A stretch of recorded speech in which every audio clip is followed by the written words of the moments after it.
Greetings. This video is going to show how to do calibration in Scantheus for a copybook OS scanner using a FADGI 19264 chart. Now I have another video if you want to do calibration using a color checker 24 chart.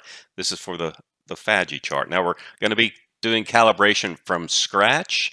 So we're also going to do light correction as well, which is something you just have to run once. So since we're doing it from scratch, this is set up to do default detect. I'm going to switch it to a single frame and do a scan.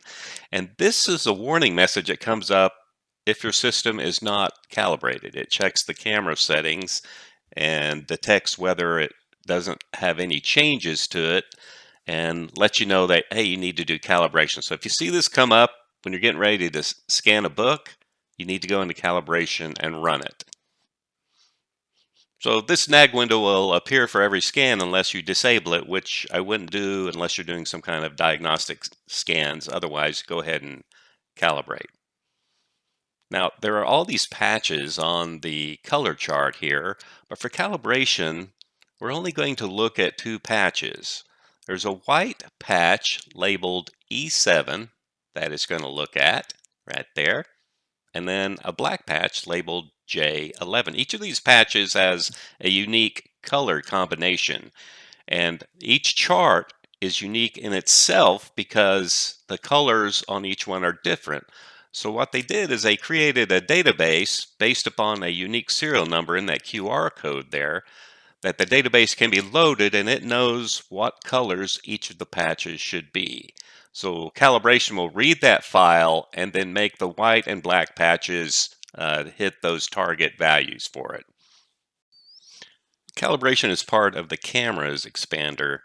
So you open up the cameras expander, which shows all the settings for a camera.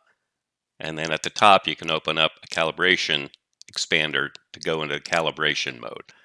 Now, there are only 7 camera settings that are used for calibration: exposure, RGB gain, and RGB offset. And gain and offset have separate components for red, green, and blue. And primarily gain affects the white and offset affects the black. And that's why I have that in parentheses there for white and black. Now, typically for production scanning, we'll have at least one or more of these image filters turned on. But when you go into calibration, you'll want to turn those off because we need to do calibration using unenhanced images. So in this particular case, I don't have any on even under production, so we won't need to do that when we go into calibration. But I wanted to make you aware of that. These are the default values for gain and offset: 1000 and 0.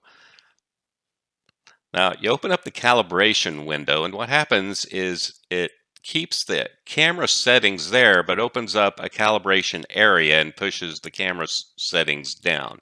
So there's two sections here. We have a light correction and color calibration section. I ran a color checker 24 calibration earlier, so it's looking for that chart. That's why it's got the color dropper jumping around there. So light correction is the first thing we're going to run. You only need to run it once unless the light changes around the scanner.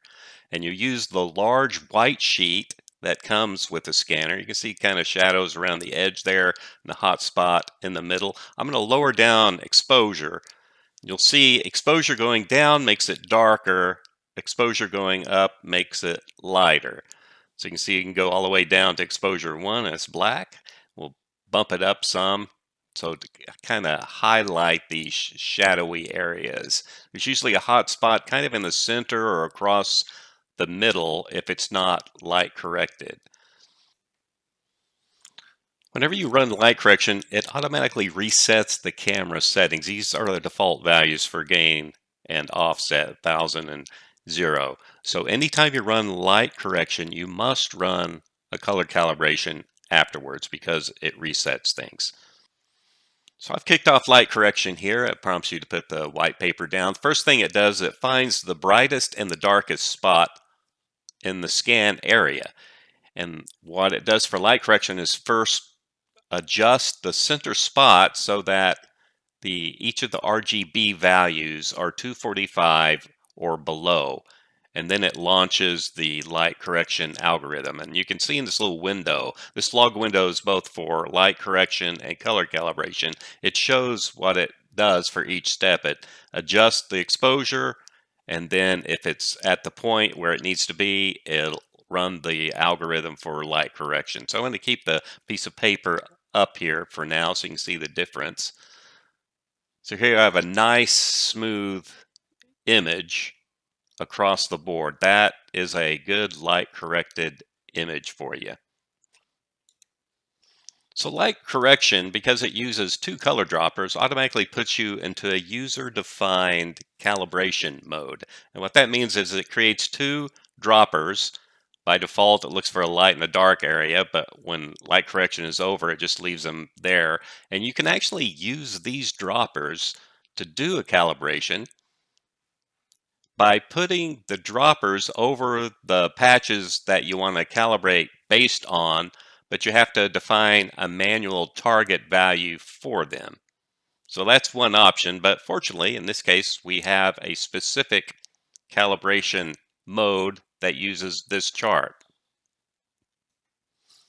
So for a FADGI chart calibration, it detects the chart by looking for that white bar on two sides there. Then it automatically calculates where the white and the black patch it's going to calibrate from is. Now there are two orientations it can take the chart, either laying on its right side where the QR code is at the left, or vertical. And it's very particular. You need to be very careful that you try to keep it as straight as possible because of the calculations for looking for those two patches. You can see them a little off there, so I'm nudging the chart a little bit to try to get it lined up as best as possible to fit within the rectangle there. Now, to help out calibration, we want to do an isolate, which what it does is it cuts down the live view area so it just contains the chart. Now, the very first time we calibrate using a specific FADGI chart, we have to do an extra step. And so to do that, we go into advanced mode. We have a simple and an advanced calibration mode. But we need to kind of register this chart. It doesn't know what the target values are. So I'm going to do a scan of this chart. And you can either use the scan button or the check scan button. And check scan goes and compares the values of the patches against the target value. And we know they're going to fail there because we haven't calibrated yet. But what we need to do is find out what this chart number is. And you see, if I toggle between live view and scan, some options change under the color calibration. This detect chart only appears on the scanned image. So we're going to detect the chart. And what that does is we'll look at the QR code, load the color values from the database, and then update the white and black target values up there. So I've manually entered a couple of values in there, so you're going to be able to see them change once it detects the chart. So detect chart goes out, finds the little frame around the color chart, looks at the QR code, loads the data for that specific chart, and updates the white and black targets for that chart. So once we do that, detect chart one time, it has registered the serial number of that chart, and we will not need to do that again. That's stored in your config file. Now we're ready to run calibration. Notice the white black targets are specific to this chart. Run calibration, and what that runs is a script file that adjusts exposure, the RGB gain, and the RGB offset. So right now you can see in the log file it's working on the red gain for the white patch. And you'll notice as it's running, if you look at the live view, the colors slightly change as it's adjusting each setting. So that by the end of the day, after it's gone through RGB gains and RGB offsets, we'll have a calibrated scanner and ready to scan. Now we've moved into the black patch. when you see it changing the offset, you know that it's now moved from the white patch to the black patch during calibration.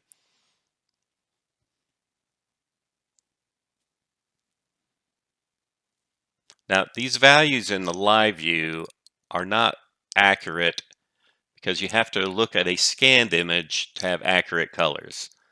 But the very last thing it does is a scan of the calibrated image, and you can go and take a look at it, look at the values of the patches, and verify that it's calibrated. So I'm going to go down here and identify the E7 patch that it calibrates on. And if you take a look at the bottom left here, when I go over a patch, you'll see what the color of that patch is. So there we have 241, 242, 242. Our target at the top right there, white target's 243. We're looking at, for black patch, we're going to J11. You can see it's 17, 18, and 18. Black target is 18, so we're looking pretty good. Another way of checking, an easier way of checking, is to do this check scan here. And what it does is it does a scan, looks at the patches, and you get a pass fail. Now, a pass is values within 3 clicks of your target value. So from 243 can be 240 all the way up to 246. Black could be from 15 all the way up to 21, and that's a pass. So you see our red is 242, 242 for green. Blue is right on the money. For the black patch, our blue is 19, which is a little high. So I'm going to scroll down here, and this is an optional step you can do. You can actually manually change these values. And I'm going to try to get the red and the green up to 243 and the blue down to 18. So we're even more accurate on our scans, on our color. Now, each test scan, the values can be slightly different from scan to scan. So you're never going to get exactly zoned in where every scan, your white and black will always have the target values. So I'm going to bump up the red and green gain. And I know that adjusting those values by 10 usually will adjust the value for that color up by 1. So 10 will adjust by 1 that value. So let's do a check scan. Whoop, I tried to do a regular scan. I want a check scan so that I get this pass-fail test to see the impact of my change. And red's still a little low. Let's do another check scan here, see if it settles down. Nope, didn't change much. But so what I'm going to do is bump up the red gain by 5 this time instead of 10. I'm anticipating I'm getting close to the edge where I can push it over to the 243. Do another check scan.